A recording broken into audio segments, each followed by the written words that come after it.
So today let's talk about SuperBrain Yoga in the context of memory loss and other issues. Okay, so how do we do SuperBrain Yoga? We take our left hand, we hold our right ear, then we cross, make sure the right hand is on top. Make sure the right hand is on top. The nails are facing east and connect the tongue to the palate.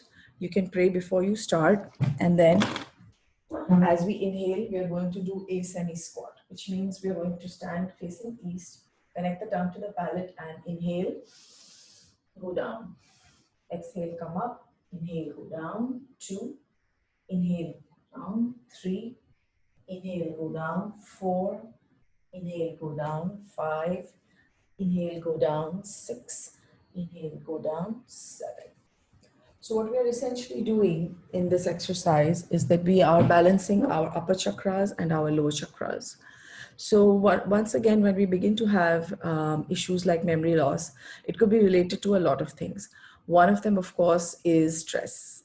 Stress can cause a lot of memory loss because the body is just overwhelmed with so many things to do that it begins to forget. So one of the things, of course, is stress. The other thing, of course, is just, gradually as the body ages, and if we have not been using the brain properly and we've not been using the right kind of food for the brain, then what tends to happen is that the nerves begin to somewhat deteriorate. So how can you solve some of those issues? Obviously, there's Twin Hearts meditation, which is also a regenerating meditation. And of course, there is SuperBrain Yoga. So SuperBrain Yoga basically helps to balance the right brain and the left brain. And it also helps to balance the upper chakras with the lower chakras. So it's like a car, when the car is moving, all 4 wheels need to be moving directly. If there is some wheels that are moving left and some wheels that are moving right, then that car is not going to go anywhere at all.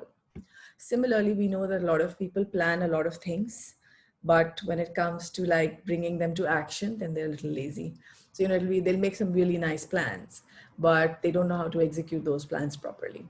And there are other people who are just running around doing things from morning to night, but because they're not planning their activity, they begin to get very flustered. So I just want to share an example with you here. So for example, before this session, there are a couple of things that I have to put in place. For example, I have to turn on the Wi-Fi speaker. I have to make sure that the iPad is charged. I have to lock my door. I have to turn on the lights. And a couple of other things that I have to do, including, taking care of myself, having a drink of water so that I don't need to interrupt it when everybody is, watching.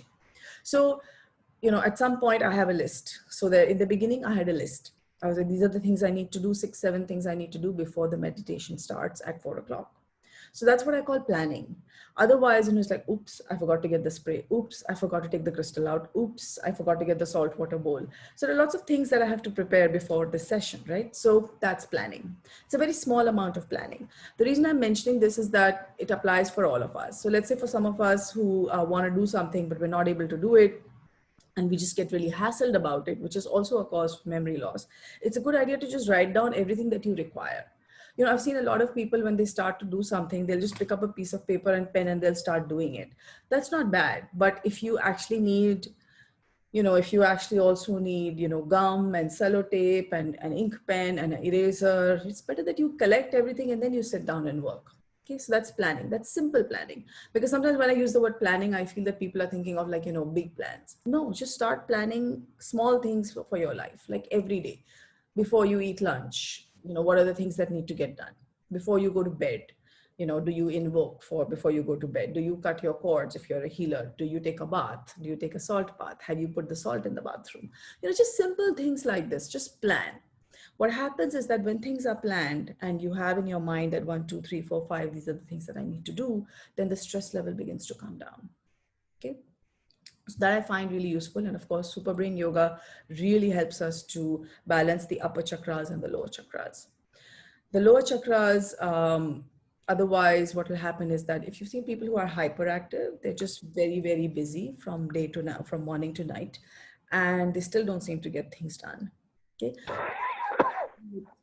The other thing I have seen with SuperBrain Yoga is that a lot of people will start to look happy after they've done SuperBrain Yoga. So a lot of people, I've done this in workshops for schools, teachers, and I've usually seen that after they do SuperBrain Yoga, they're suddenly like, bright. Why does that happen? That happens because the energy has been stabilized. When you connected the tongue to the palate, the energy began to flow. If you remember from our previous sessions, when we connect the tongue to the palate, it's like switching on the light switch, right? Like this. So when we switch on the light switch, the light goes on, the energy begins to flow in the body, and that's the energy that's circulating when we do SuperBrain Yoga. Now, SuperBrain Yoga is something that can be done before and after the meditation also. Usually we do it before the meditation in our sessions. You can also teach SuperBrain Yoga to your children and to other people in the family. Children, especially because if they're studying, then it really helps them to absorb information very fast if you teach them SuperBrain Yoga. Also, if you have hyperactive children, in the book by Dr. Glenn Mendoza and Eric Robbins, there is a conversation about using it to stop teenage pregnancies, to handle behavior of children, to help children do better academically, like even children who are what are called dyslexic or children who have certain even retardation problems, even those can be helped substantially by using SuperBrain Yoga. So definitely for some of us who are here, who are, normal, normal, so to say, I don't know, I think I'm pretty abnormal, but anyway. So it's a good idea to do SuperBrain Yoga and to also teach to your family. So I usually recommend people to do SuperBrain Yoga first 7 times. So every set is 7 times usually. So you can do 7 or 14 or 21. And the max times that you can do it in a day is 3. But you have to see how it works for your body. So again, if you read the book SuperBrain Yoga by Dr. Glenn Mendoza and his partner, then what you will find is that they have given a lot of detail as to when it can be used and how it can be used. So just to keep it safe, what we usually do is that we do it 7 times before the meditation. Okay.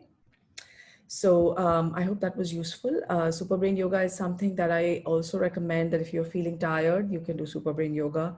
If you're feeling fuzzy in the head, you can do SuperBrain Yoga. Just a round of SuperBrain Yoga and just see how you feel. And of course, it'll help with the memory. It'll retard memory loss. If people have a poor memory, it'll start to. Basically, what happens is that the lower chakras then begin to feed the upper chakras energy. And once the upper chakras have more energy, then the memory problem becomes, less. Similarly, the upper chakras feed the lower chakras. So it's basically an exchange of chakras, a way to make our body balanced. Balanced like a car on 4 wheels, which is just going in one direction. Okay, instead of just having one, big airplane tire wheel and having one normal car wheel, that's not going to work. Right? If you just have one really big wheel. So suppose I'm like a thinker and I think a lot and I have like this huge big plan. It's like an airplane tire, right? But that airplane tire, if all the tires in my body are not airplane tires, then the tire is of no use to me because the car is not going to move, right? If you put an airplane tire in your car, it's not going to move. Right? So we need to make sure that all the chakras are balanced. So we use SuperBrain Yoga for that at one level. Of course, there's Pranic Healing. Of course, there are other meditations, but SuperBrain Yoga is a quick and easy, and it takes barely like half a minute to do.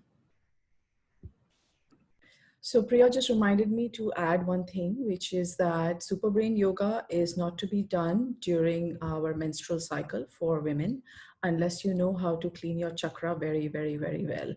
The reason for this is not moral, it's not religious. It's basically that when a lady is menstruating, at that point, she is releasing material that her body does not require anymore. So basically, and products of the body that are not required anymore are being released. So what happens is those are, what we call dirty, diseased, used up energy. So it's not dirty or diseased, it's just used up energy. So that's why it's not a good idea to circulate that energy up to the brain. So just want to be clear about that before your menstrual cycle, during the menstrual cycle, and after the menstrual cycle. SuperBrain Yoga is not to be practiced unless you really, really know how to clean your sex chakra very, very properly. Okay, so that was important to mention. Once again, it's not moral, it's not religious, it's just based on the energy science. And this is also written in the book by Dr. Glenn Mendoza. So thank you, everyone.